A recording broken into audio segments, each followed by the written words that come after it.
Mrs. Wischkin, before we talk about the new ghetto, I had just a couple more questions about the time in Haide. What were your feelings about being Jewish during that time? I had no feelings. This is what I was. I was a Jew. I was proud to be a Jew.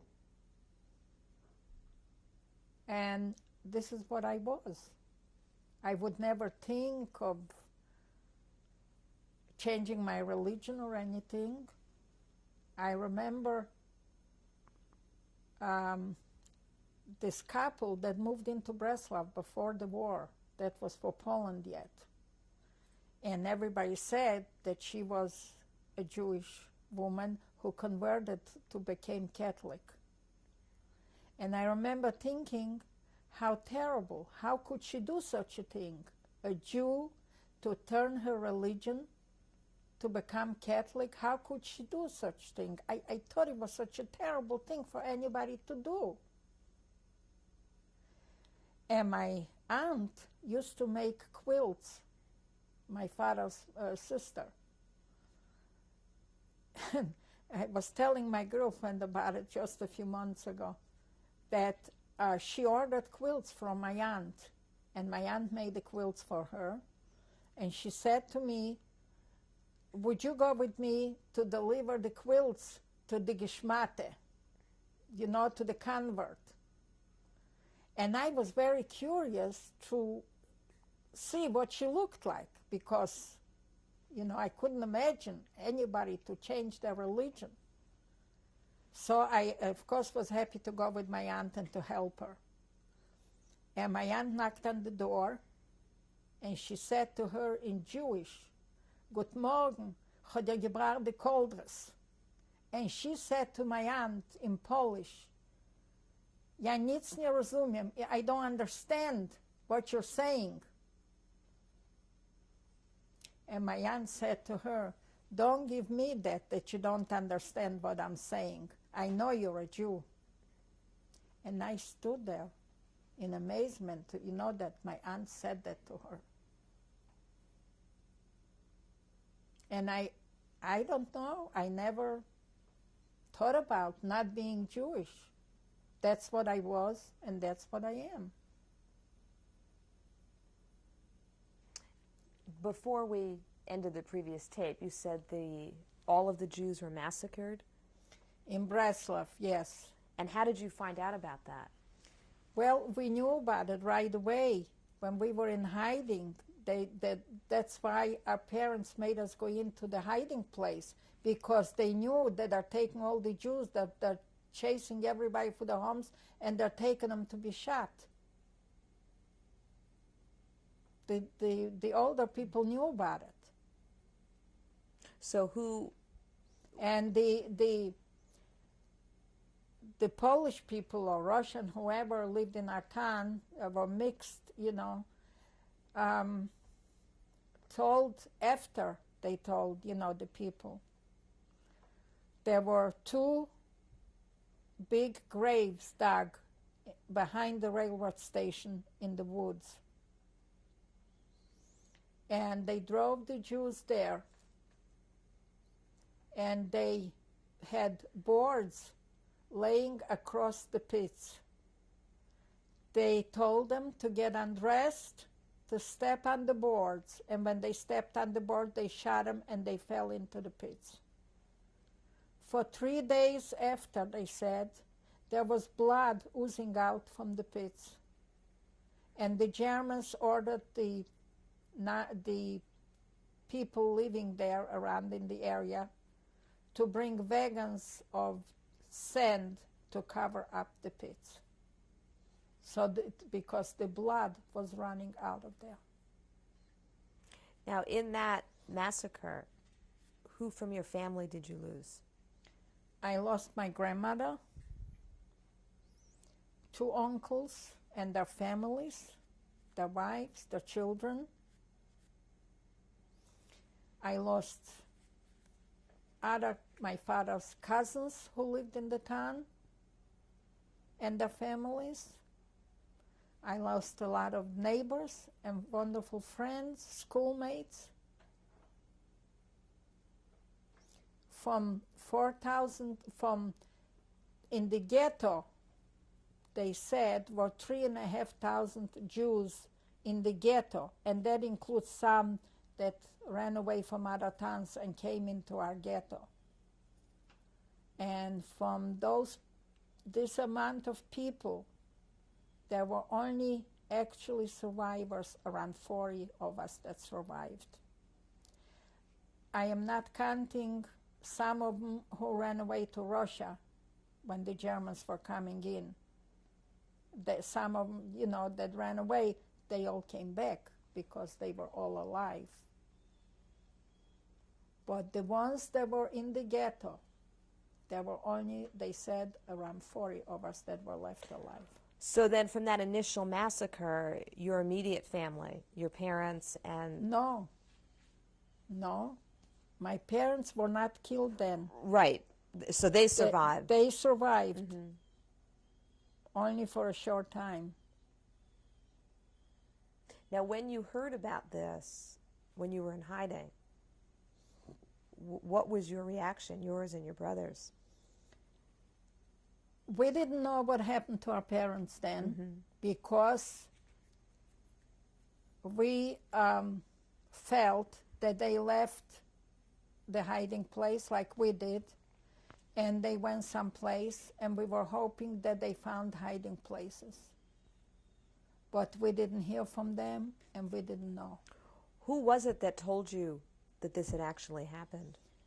The Szczerbiński family knew about it because they used to go into Bratslav, and they heard about it. They knew that all this what happened, that the Jews of Bratslav were all shot, and how it happened. Because I wasn't there, I didn't see it. And at that point, when this had happened, how long had you been in hiding?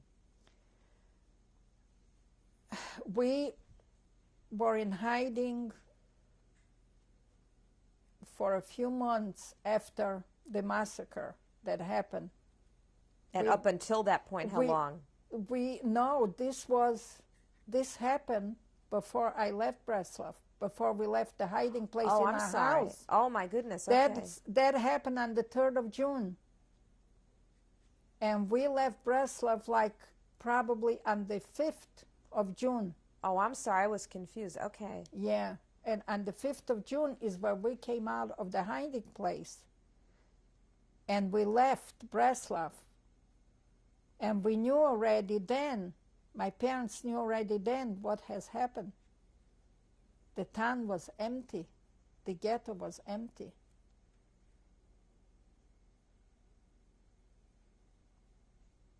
And my brother and I, after that, didn't hear anything about our parents for a long time. Till I think it must have been the beginning of 43, maybe January 43, or maybe December 42, that we heard. You see, the Szczerbińskis used to go into Bratslav. They would drive in for whatever reasons.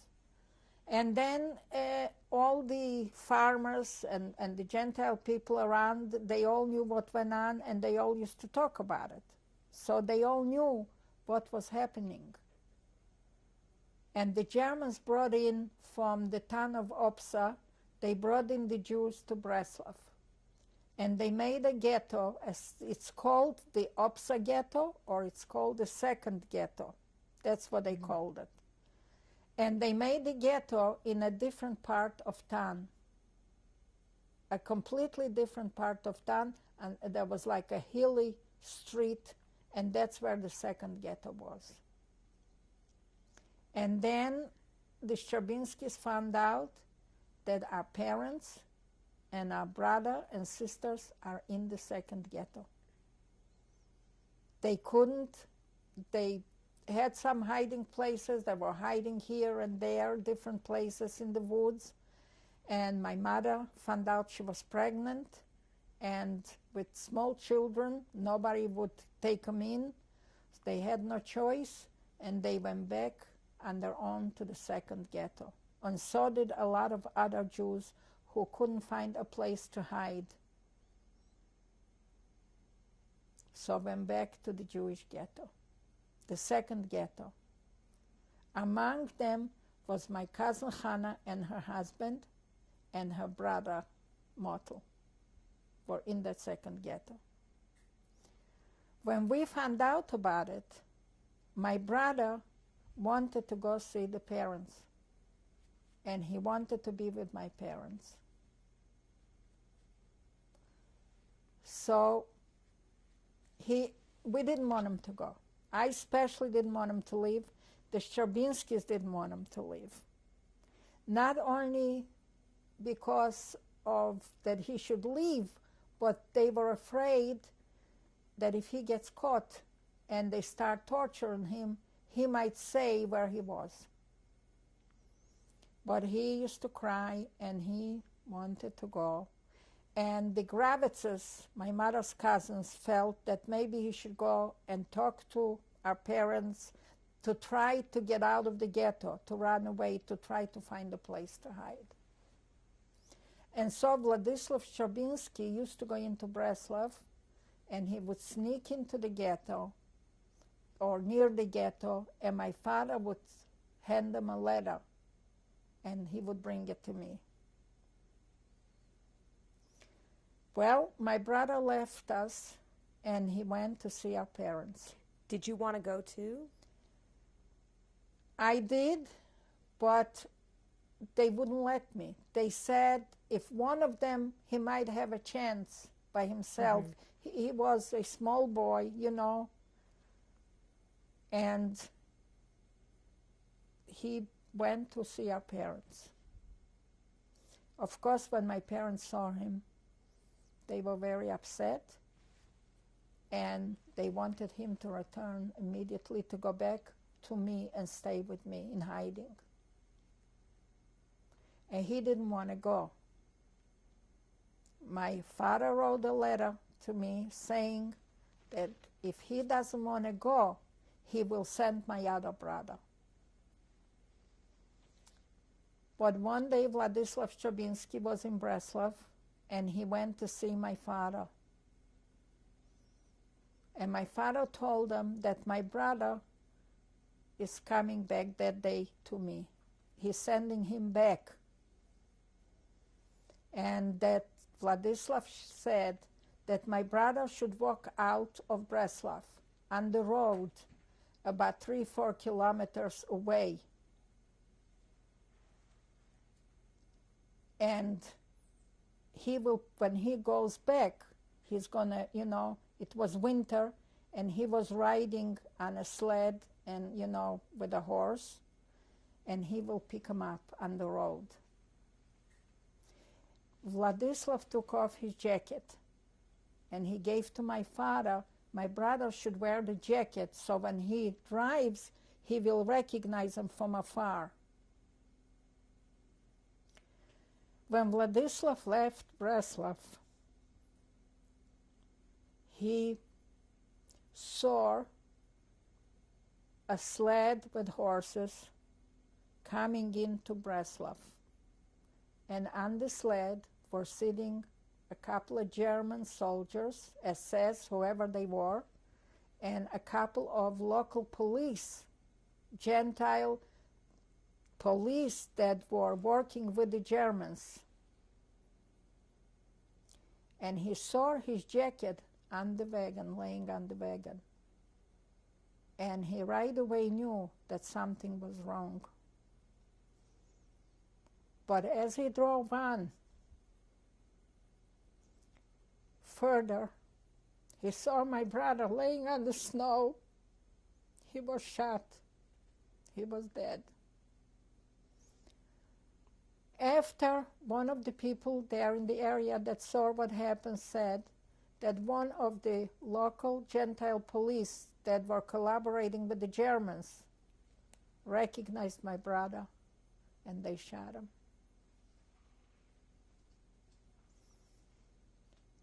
I don't know who people that lived in that area buried them on the field near that place And when the war was over and I came to Bratslav, I found out where. I took them out from there and I buried them near the pits where all the other Jews are.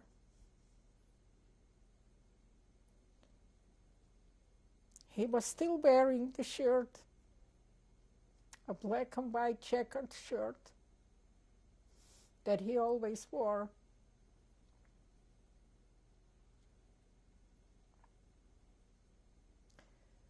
At the time, I didn't know about it because they didn't want to tell me.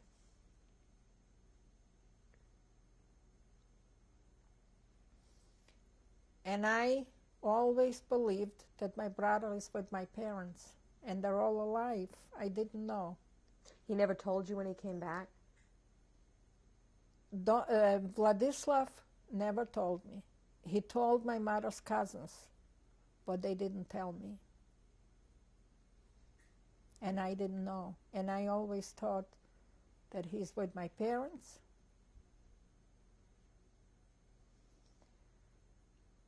That was February 1943 when it happened. There were many incidents while I was in hiding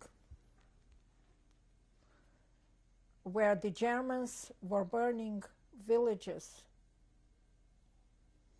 And the Szczebinskis were afraid that if this happens, that we'll be found out. And of course, if we're found out, they'll kill them too and their children. They put their children, their lives at stake, their children's lives, to save us.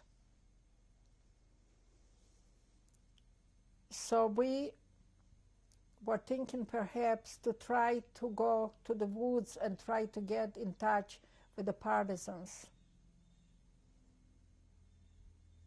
And the Szczebinskis didn't let us go. They said, whatever will happen, you've been here already such a long time. Let's hope things will finish, the war will be over, and they didn't let us go.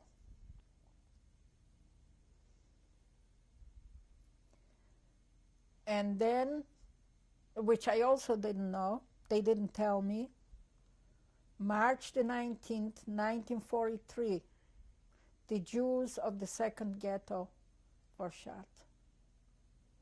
And there was a third grave dug at the spot where the two other graves are. And this is why I know which grave my family is, my parents and my brothers and sisters. One of my cousins who was with my parents in the second ghetto was lucky enough to run away from there. And he knew where I was. My father confided in him. But when the war turned and the Germans were losing the war and the Russians were coming closer, the Germans were burning a lot of the farms, villages, as they were running away, they were burning a lot of places. And I guess the Szczebinskis knew that the Russians are very close. And they said, what if they burn the house and the barn? Or what if the Germans come and they find you? We have to do something. There was a big, big tree in back of the barn, a huge tree that was hollow inside. And my mother's cousin Lova said, if only we could climb into that tree. And Vladislav Szczebinski looked at him and said, why don't we try it? And he went and he cut out on the bottom, he cut out a big piece of wood like a door. And the four of us climbed into that tree. And then he put that piece of wood back. On top of the tree, there were a couple of like broken up pieces of wood so we could breathe. They gave us water. They gave us bread.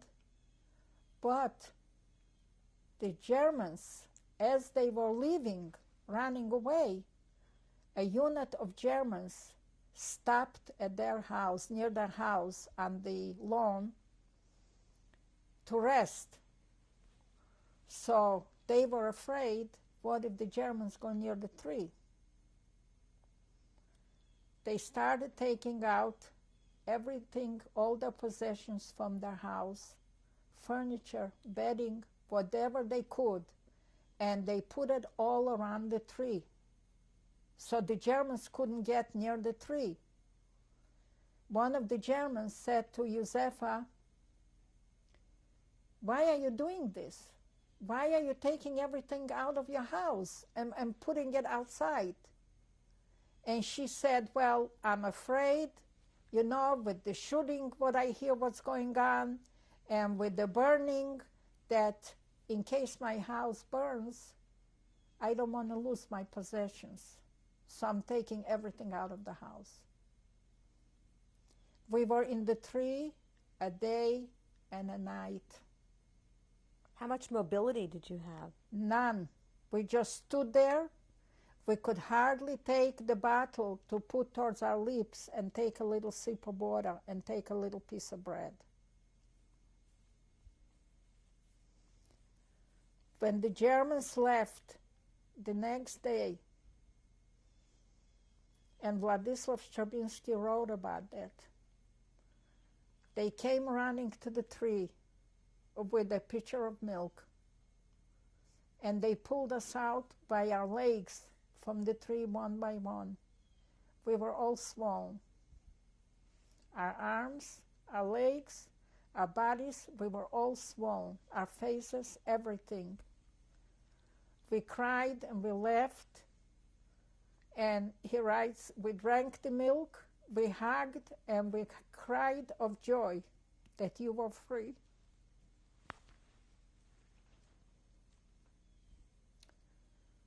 The next day, my cousin Motel, who knew where I was, came to the Szczerbińskis to see if I'm okay and if I'm still there.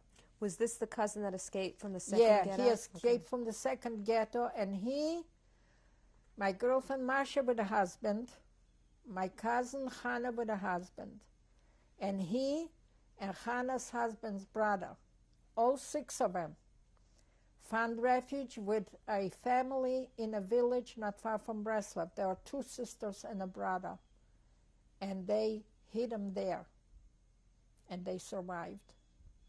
So he came the next day, and that's when he told me that I was the only survivor of my family. And he told me what happened about my brother, about my parents, and all the other people.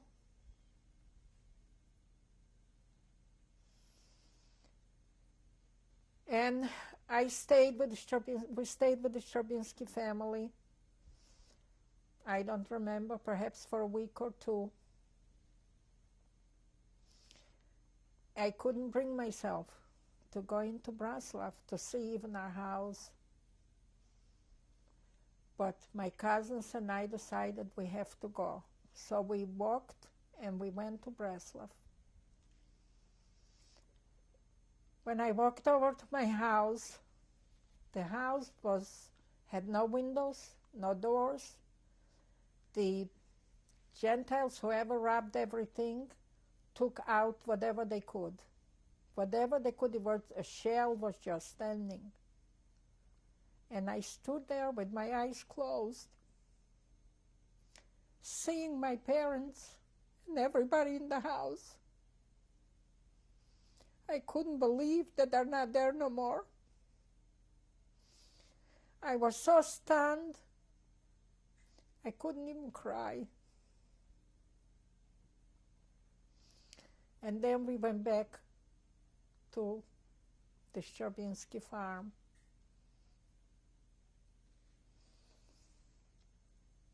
before I went back, I went over to the house where my cousin was living now, and his sister and husband, and I found my girlfriend Marcia. She was there with her husband.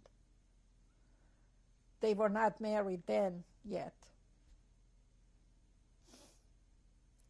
And she told me of a few people that survived, but they were not there. And then I went back to the Stravinsky family.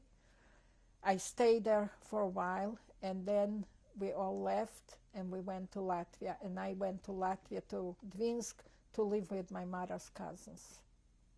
Were these the same cousins that you who I was in hiding with? And in total, how long were you in hiding? 2 years and 2 months. A little over 2 years and 2 months. We were in hiding there. And the Stravinskys, they were so wonderful to us. And not only to us, but many Jews that wandered around in the night used to knock on their door or on the window. And they would give them bread, they would give them food, they would give them some clothes, whatever they had to help them. Now, when I went back a few years ago there, I wanted to go and see the place where I was hiding, the Stravinsky farm, because they also left after maybe 6 months, or I don't know, maybe more.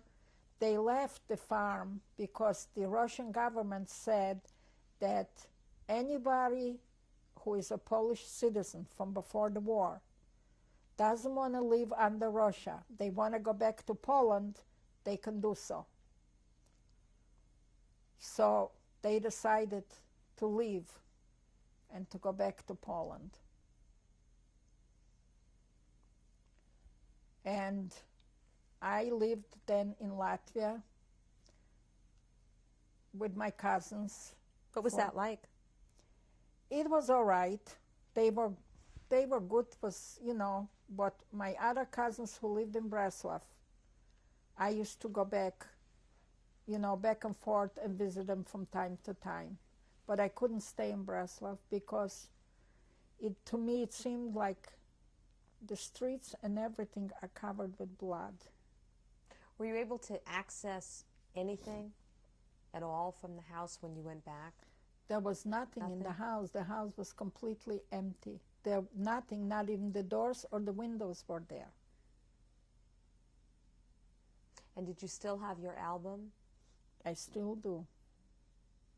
I have my album, and I have that little pocketbook or whatever you call it that I made. And